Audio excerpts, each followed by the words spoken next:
سورہ تغابن میں ایمانی مباحث اور یہ جامع ترین صورت ہے، لیکن ایک بات یہ ہے کہ سورہ حدید کے بعد نمبر 2 میں سمجھتا ہوں کہ یہ سورہ مبارکہ بھی اللہ نے مجھے عطا کی ہے۔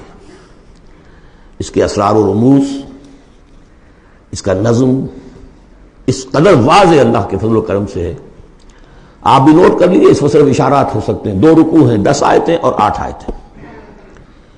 پہلے رکوع کی 10 آیتوں میں 7 آیتوں میں نریشن ہے ایمان کی، ایمان یہ ہے یہ ہے یہ ہے یہ ہے، اور 3 آیتوں میں بڑی زوردار دعوت ہے، پس لاؤ ایمان، مانو ان باتوں کو۔ دوسرے رکوع کی 8 آیتوں میں سے پہلے 3 میں ایمان کے ثمرات بیان ہوئے، پہلے 5 میں ایمان حقیقی اگر ہے تو اس کا یہ ثمرہ ہے، یہ ثمرہ ہے، یہ ثمرہ ہے۔ اس درخت میں اگر آم کا درخت صحت مند ہے تو آم لگتے ہیں کہ نہیں؟ تو ایمان کا درخت صحت مند ہے اگر تو اس میں کوئی ثمرات لگیں گے، کوئی پھل لگیں گے کہ نہیں؟ یا ٹھونڈی ہے؟ تو وہ درخت، وہ پھل کون سے ہیں؟ کچھ داخلی پھل ہیں جو انسان کے اندر کھلتے ہیں پھول، کچھ باہر ہیں جو ظاہر ہوتے ہیں، اور پھر آخر میں 3 آیتوں میں زوردار دعوت ہے کہ ان تقاضوں کو پورا کرو۔ بسم اللہ الرحمن الرحیم، یسبح للہ ما فی السماوات و ما فی الارض۔ یہ تیسری مرتبہ یسبح آ گیا، ایک مرتبہ سورہ جمعہ میں، ایک مرتبہ سورہ حشر میں آ چکا تھا، یسبح لہ ما فی السماوات والارض، وما فی کے تکرار کے بغیر، دوسری مرتبہ سورہ جمعہ کے شروع میں، تیسری مرتبہ یہ تغابن۔ لہ الملک و لہ الحمد، اب یہ ساری چیزیں آ چکی ہیں سورہ حدید کے اندر۔ بادشاہی بھی اسی کی ہے، حمد بھی اسی کے لیے، وہو علی کل شیء قدیر، وہ ہر چیز پر قادر ہے۔ هو الذی خلقکم، اسی نے تمہیں بنایا ہے نا، فمنکم کافر ومنکم مومن۔ تو کتنی عجیب بات ہے کہ تم میں سے کوئی مومن ہے، کوئی کافر ہے، بنانے والا تو سب کا ایک ہے۔ سب کو مومن ہونا چاہیے، سب کو اس کا شکر گزار ہونا چاہیے، سب کو اس کے سامنے جھکنا چاہیے، لیکن واقعہ یہی ہے، هو الذی خلقکم، اس نے بنایا تم سب کو، فمنکم کافر ومنکم مومن، واللہ بما تعملون بصیر، اور جو کچھ تم کر رہے ہو اللہ دیکھ رہا ہے۔ اس میں بڑا ایک یوں سمجھیے کہ بڑی دھمکی ہے، اللہ دیکھ رہا ہے، یعنی یہ کہ جو بھی اس کی مخلوق میں سے اس کا کفر کرے پھر اس کے ساتھ وہ نمٹے گا اس سے۔ واللہ بما تعملون بصیر، ہم تمہیں دیکھ رہے ہیں، تمہاری حرکتیں ہماری نگاہ میں ہیں۔ کیا مطلب ہوتا ہے اس کا؟ خلق السماوات والارض بالحق، اس نے آسمان اور زمین پیدا کیے ہیں ایک پرپس کے ساتھ، باطل نہیں ہے یہ تخلیق، عبث نہیں ہے یہ تخلیق، حق کے ساتھ، با مقصد، با نتیجہ، اور خاص طور پر تم اس کی کریشن کا کلائمیکس، وَصَوَّرَكُمْ فَأَحْسَنَ صُوَرَكُمْ، اور تمہاری جو نقشہ کشی کی ہے تو کتنی عمدہ کی ہے۔ انسان کا جسم، اس کا اریکٹ پوسچر، پھر کس طریقے سے جو اس میں جنسیں بنائی گئی ہیں، کس قدر کامل ہم آہنگی ہوتی ہے، پھر چہرے پہ جو نقش و نگار ہے، ایک ایک چیز پر غور کرو۔ فَصَوَّرَكُمْ وَأَحْسَنَ صُوَرَكُمْ، بہترین صورت بنائی تمہاری۔ وَإِلَيْهِ الْمَصِيرُ، اسی کی طرف لوٹ کر بھی آنا ہے۔ یہ سب کچھ بنا کر ایسے نہیں چھوڑ دیا تمہیں، تم اتنی گھٹیا شے نہیں ہو کہ بس اٹھا کے پھینک دی، نہ کھلونا ہو کہ کھیلے اور بس اس کے بعد جی اٹھتا گیا۔ یہ ایک سیریس کریشن ہے، پرپس فل ہے، نتیجہ نکلے گا۔ اب دیکھیے، ایک آیت میں جمع کیا ہے وہ تمام جو ایمانیات، ایمان بالعلم، علم خداوندی کا جو ایمان ہمارا ہونا چاہیے۔ آپ کو کئی آیتوں میں ملے گا قرآن میں بہت سے مقامات پر، یہاں ایک میں 3 ڈائمنشنز دی ہیں۔ یعلم ما فی السماوات والارض، ایک ڈائمنشن، وہ جانتا ہے جو کچھ آسمان میں ہے، جو کچھ زمین میں ہے۔ کیا باقی رہ گیا؟ لیکن سیکنڈ ڈائمنشن، وَيَعْلَمُ مَا تُسِرُّونَ وَمَا تُعْلِنُونَ، وہ بھی جانتا ہے جو تم چھپاتے ہو اور وہ بھی جانتا ہے جو تم ظاہر کرتے ہو۔ تیسری ڈائمنشن اور آئی، وَاللَّهُ عَلِيمٌ بِذَاتِ الصُّدُورِ، سینوں کے اندر جو کچھ ہے وہ پنہاں ہے، وہ بھی اللہ جانتا ہے۔ میں کافی عرصے تک متردد رہا کہ یہ تو پھر تکرار ہو گئی، جو کچھ ہم چھپاتے ہیں وہی ہمارے سینے میں ہے نا، اور تکرار محض کلام کا عیب ہے۔ یقیناً یہاں کوئی اور بات ہونی چاہیے۔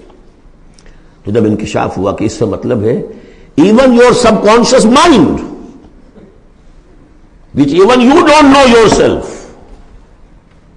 what is lurking in the subconscious mind، تمہارے تحت شعور کے اندر جو طوفان اٹھتے رہتے ہیں اللہ تو ہم سے بھی واقف ہے. He knows you through and through. وہ تمہارے جین سے واقف ہے. هو عالم بكم اذ انتم اجنة في بطون امهاتكم، اپنی ماؤں کے پیٹ میں جنین کی شکل میں تھے، اللہ تب بھی جانتا تھا تمہیں. تو وہ تو تمہارے سب کانشیس مائنڈ، تم نہیں بات جانتے رہے، تمہیں نہیں معلوم. تم بسا اوقات دھوکہ کھا جاتے ہو. تمہارا تحت الشعور جو ہے وہ تمہیں دھوکہ دیتا ہے، لیکن اللہ اس سے بھی واقف ہے.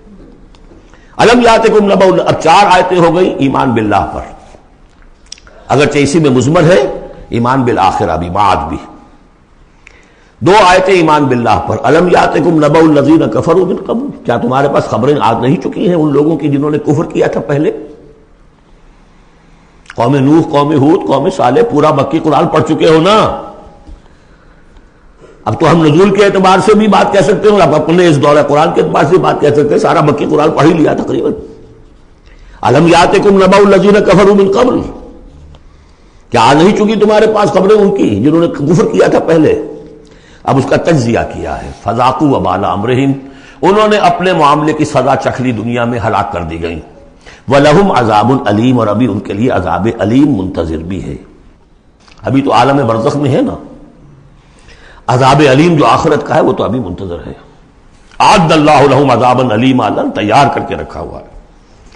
تجزیہ اگلی آیت میں، ذالک بأنہ کانت تأتیہم رسلہم بالبینات، یہ اس لیے ہوا کہ ان کے پاس ان کے رسول آتے رہے واضح نشانیاں لے کر، واضح نشانیاں، واضح معجزے بھی اللہ نے جس کو دیے.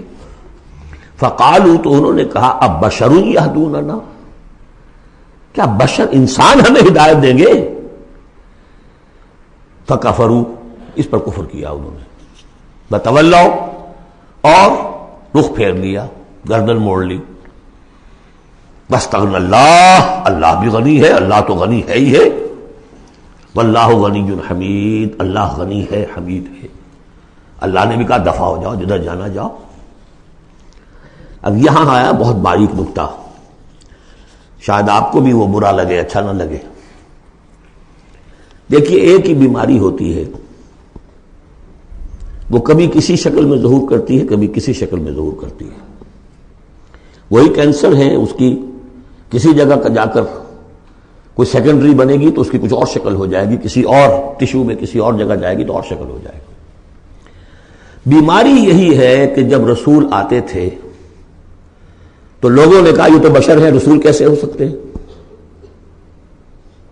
سمجھ میں آ رہا ہے؟ یہی بیماری آئی بعد میں، جس کو رسول مان لیا، یہ بشر کیسے ہو سکتے ہیں؟ کوئی فرق ہے اس میں؟ وہاں بشر سامنے تھا، ہاتھ پاؤں والا، اس کا بیٹا ہے، اس کا پوتا ہے، اس کا پڑپوتا، ہم جانتے ہیں اس کو کون ہے، یہ وہی تو ہے نا. بشر سامنے تھا. بشریت کی بنا پر رسالت کا انکار، نبی کیسے ہو سکتا؟ اور جس نے نبی مان لیا خدا بناؤ، یا تو اس کو خدا کا بیٹا تو بناؤ کم سے کم، اور نہیں تو کم سے کم بشریت سے تو نکالو اس کو. ایک ہی مرض ہے، ایک ہی مرض ہے. آخر یہی کوئی تو وجہ ہے نا، قرآن کتنی دفعہ کہلواتا ہے قل انما انا بشر مثلکم یوحی الی انما الہکم الہ واحد. آخری آیت ہے سورہ کہف کی. اے نبی کہیے، ڈنکے کی چوٹ کہیے کہ میں ایک بشر ہوں تمہاری طرح کا. ہاں وہی ہوئی ہے مجھ پر کہ تمہارا الہ تو ایک ہی ہے، اور وہ الہ اللہ ہے. فمن کان یرجو لقاء ربہ فلیعمل عملا صالحا ولا یشرک بعبادۃ ربہ احدا. البتہ ایک دوسری انتہا بھی ہمارے ہاں ہے. کچھ لوگوں نے اس نقطے کو ایمفیسائز کرنے کے لیے، جیسے ہم بھی کبھی کسی بات پر زور دینے میں کبھی کوئی لفظ ذرا مناسب سے ہٹ کر غیر مناسب لفظ ہم استعمال کر بیٹھتے ہیں. ہمارے بزرگوں سے بھی ہوا، کسی نے کہا بڑے بھائی بنا دیا، کسی نے کوئی اور مثال دے دی. ایسی بات بھی نہیں ہے. نبی کے بعض خصائص ایسے بھی ہیں کہ جو واقعتاً عام بشر کے نہیں ہیں. یہ حدیث بھی تو محمد رسول اللہ کی صلی اللہ علیہ وسلم، کہ جب آپ سے یہ شکایت کی لوگوں نے، حضور آپ 100 میں وصال رکھتے ہیں، ہمیں نہیں رکھنے دیتے، ہمیں منع کرتے ہیں. آپ 100 میں وصال یہ ہے کہ آج روزہ رکھا اور اس کو آج شام کو افطار نہیں کیا، پھر رات چل رہا ہے وہ روزہ، اگلا دن بھی، تو 2 دن کا صوم وصال ہو گیا، اگلی روز شام کو جا کے کھولا، یہ صوم وصال